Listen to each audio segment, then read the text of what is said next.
Okay, so this is number 3 in the knowledge check for 9.1.4. So the first question says, find the volume of this prism. Well, the volume for a rectangular prism is base area times height. So because this is 3, this is 3. So my base is 10 times 3. Base area is 30. My height is 4. So my volume is 120 inches cubed. My surface area is a little bit more involved.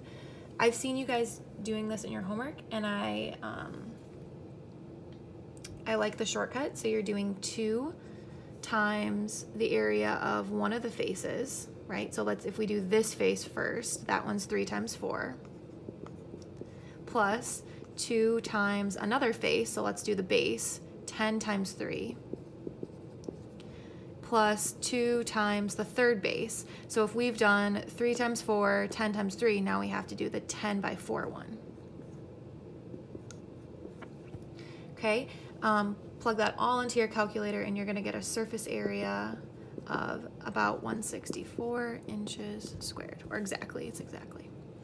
So now, the question is, if I know that I have a shape that's 4 times as big, what is gonna be my new volume? So there are 2 ways that you guys can answer this. You can multiply all of these by 4 and redo all the work that you did, or you can find your volume scale factor. So they told us that our linear scale factor was 4. So to find the volume scale factor, I have to cube this because everything to do with volume is cubed. So 4 cubed is 64, and I'm just gonna write volume scale factor. I multiply that by my old volume to find my new volume of a shape that's 4 times the size. So 64 times 120 gives me a new volume of 7,680 inches cubed.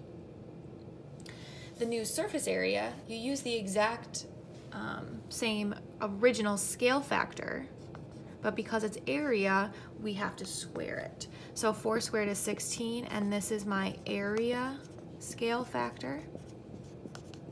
And you multiply that by the old surface area, 164. So your new surface area is 2,624 inches squared.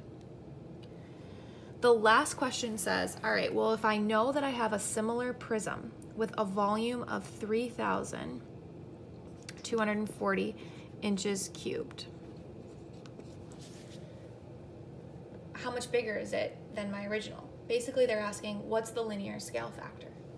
So what I want to do is take the new volume and divide by the original volume of 120 inches cubed and figure out how many of those fit inside, okay? This is actually going to tell you your volume scale factor. So if I do that, I get 27.